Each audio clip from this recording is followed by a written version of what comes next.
Hello, watch enthusiasts. Today I'd like to talk about a topic which was presented to me by a friend today, and this topic is uh, which watch can be worn with which attire. And I thought it would probably be a good idea to make a video on watches which will suit any attire, as for a lot of people without the means of purchasing several timepieces, this is really the only way forwards. Now, the first watch which I'd like to talk about is the Larco Flieger. Now, this is a watch based on aviation watches which were designed for pilots in the Luftwaffe during the Second World War. Now, these watches are rather interesting because they remain faithful to the easily read, the high legibility specifications of the original watch. So, for example, this Type B has a 12-hour indicator on the center of the dial, while it has the minutes around the edge. And these watches are very easily read, just as their aviation heritage would imply. However, they are beautifully made and really would fit a suit just as well as they would fit on a pilot's wrist. Now, as you can see from this photograph, the original watches were enormous. They were 55mm watches, which was designed to be easily read in the dark in an aircraft cockpit. Now, the modern versions are much smaller. Though one can buy the full-size version, I believe there are 36 and a variety of sizes within the 40mm range to suit all wrist sizes. Several dial options are available as well, the main ones being Type A and Type B. Type A dials are like the one on the screen now, so they just have the 12-hour markings, while the Type Bs, like the original photograph I showed you, have the separate indicators.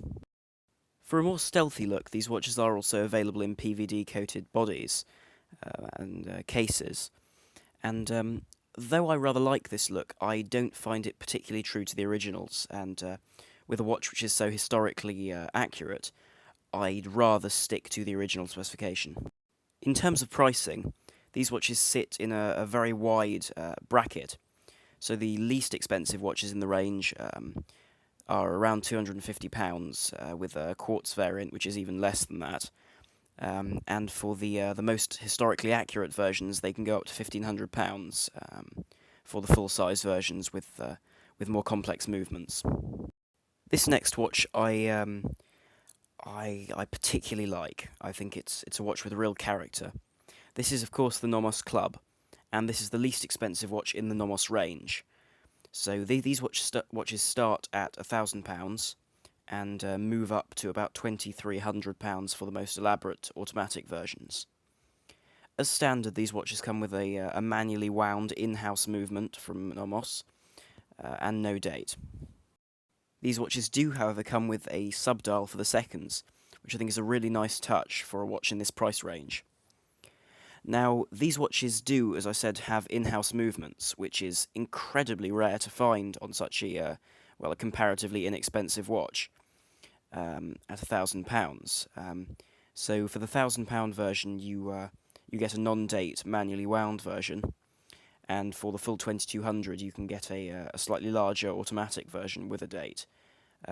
Although I think I'd be very happy with the manual version, as apart from being obviously automatic, I don't really see any particular need for it in such a classically inspired watch.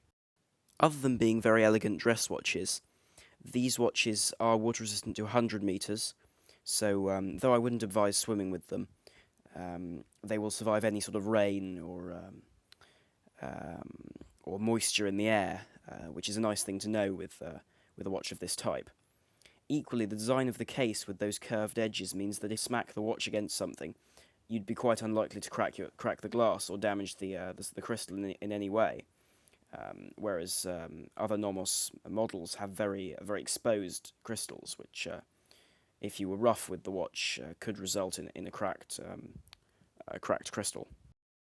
Now, if someone wanted a watch which was more sporty than my previous suggestions, then the Zin 104 will be the perfect watch.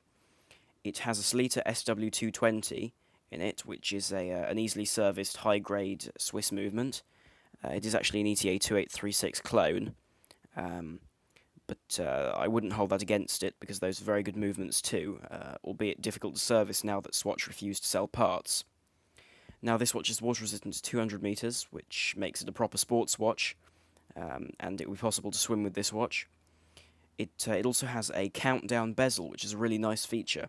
So you could use that for timing something rather than showing elapsed time. It would show time until the end of a certain period. However, this watch has a leather strap and a fully polished case, which would look perfectly fine with a suit, as the watch is fairly slim as well, so it would fit under your cuff. Practicality with this watch is also on point, because it has a day-date complication, which I've grown to rather like wearing my Orient, which means that you always have the day of the week as well as the date in your site. In terms of pricing, these watches are very reasonable, at a price of £775 on the leather strap or a crocodile strap, and going up to about £1,000 for a metal bracelet, although I personally would stick to the leather strap with this particular piece. This next watch really does jump into the luxury category, as this is the Rolex Oyster Perpetual. So the Rolex Oyster Perpetual has been around for a very, very long time, and was really the first waterproof watch, as far as I know. Now this watch has the Rolex in-house movement, as well as a simple three-hand arrangement. It is, of course, made from Rolex's own proprietary 904 stainless steel, which is much harder than a normal 316L.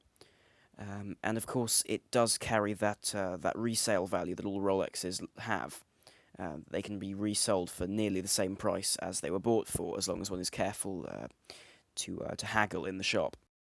Now, of course, this watch isn't the most expensive watch in the Rolex range, and in fact, it's pretty much the cheapest, at between £3,000 and about £4,000 for the men's versions.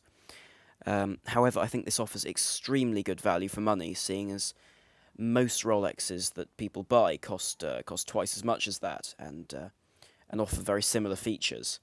Now, if you really do want the date, then the date just is always an option, which is effectively an Oyster Perpetual with a date.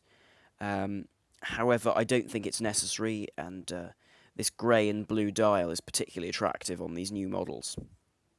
Now, of course, being a Rolex Oyster, it is also a sort of a sports watch, because it has that Oyster bracelet and the 100-meter water-resistant case, which means that you can swim with this watch. No diving, but swimming.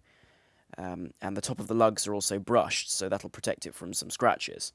Whereas other more expensive versions, such as the Milgauss, are fully polished and so are susceptible to scratches.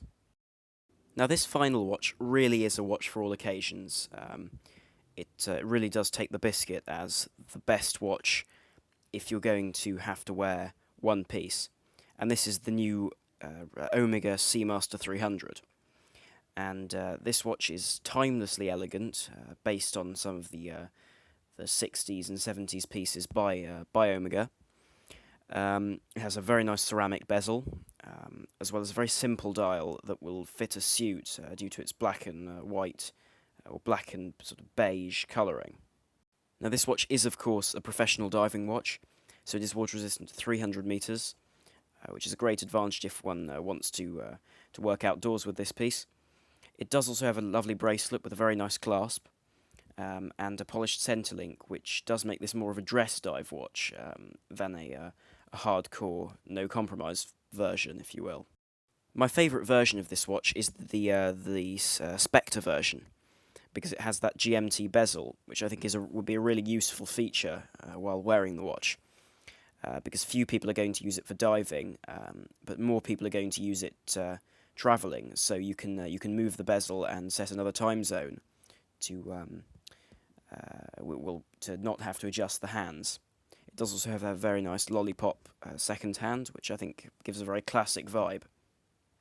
Though the bezel isn't a diving bezel, I don't think that will be much of a trade-off, because you could still use it as a diver's bezel simply by remembering that 0 is 0, and then that you multiply all of the indices by 5. This watch will also be perfect for a workplace in which there's lots of magnetism, because this watch is anti-magnetic to 15,000 Gauss, making it completely unsusceptible to magnetic fields that one would come across during daily life. These watches, in their standard form, are priced at around the £4,000 mark, which I think is a fair price for the technology that one is getting with this watch, as well as that very high accuracy movement. The Spectre version is sold out, but a used one will set you back about £7,000, which is a lot for the watch, but I think it's the sort of watch which you could own for many years and not tire of. Anyway, thank you very much for watching. Please do like, share, and subscribe. This is Arm on the Watch Guy, over and out.